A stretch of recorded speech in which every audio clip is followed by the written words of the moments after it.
늦가을 저녁, 한 노신사가 공항 의자에 조용히 앉아 있었습니다. 낡은 셔츠, 평범한 운동화, 작은 가방 하나.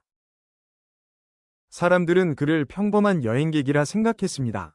그런데 그 옆자리에 앉은 청년이 말을 걸었습니다. 어르신, 출장 가시나 봅니다.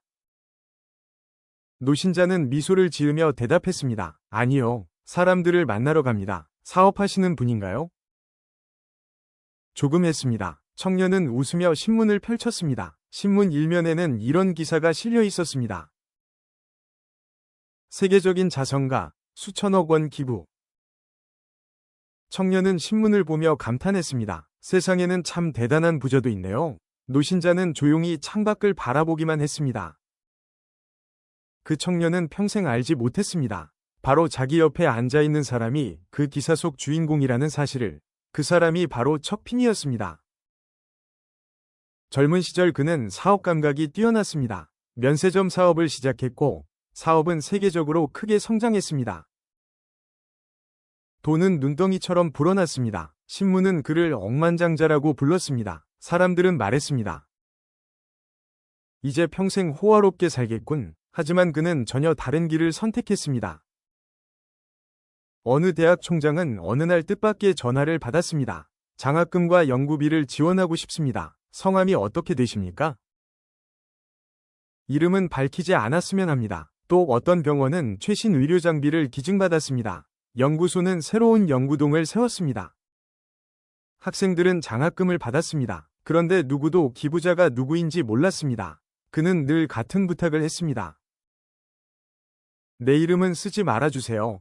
그는 박수보다 변화를 원했습니다. 어느 날 한 친구가 물었습니다. 척, 자네는 왜 그렇게 돈을 쓰는가? 자네 정도면 궁전에서 살아도 되잖아. 척핀이는 미소를 지었습니다. 그리고 창밖을 보며 천천히 말했습니다. 죽을 때 돈을 들고 갈 수는 없잖아. 잠시 침묵이 흘렀습니다. 그는 말을 이었습니다. 살아있을 때 사람들에게 도움이 되는 것이 훨씬 행복해. 그는 전용기를 사지 않았습니다. 화려한 저택도 짓지 않았습니다. 평범한 시계를 찾고 가능하면 일반석을 이용했습니다. 사람들은 믿지 못했습니다. 정말 억만장자가 맞습니까? 하지만 그는 웃으며 말했습니다. 나에게 필요한 것은 생각보다 많지 않습니다. 나이가 들어 그는 거의 모든 재산을 사회에 돌려주었습니다. 많은 사람들이 물었습니다. 후회하지 않습니까? 그는 단호하게 대답했습니다. 아니요. 돈이 사람들의 삶을 바꾸는 모습을 직접 보는 것이 가장 큰 기쁨이었습니다. 그에게 기부는 의무가 아니라 세상에서 가장 보람있는 투자였습니다. 한 기자가 마지막으로 질문했습니다. 당신은 평생 가장 잘한 일이 무엇입니까? 잠시 생각하던 그는 이렇게 말했습니다.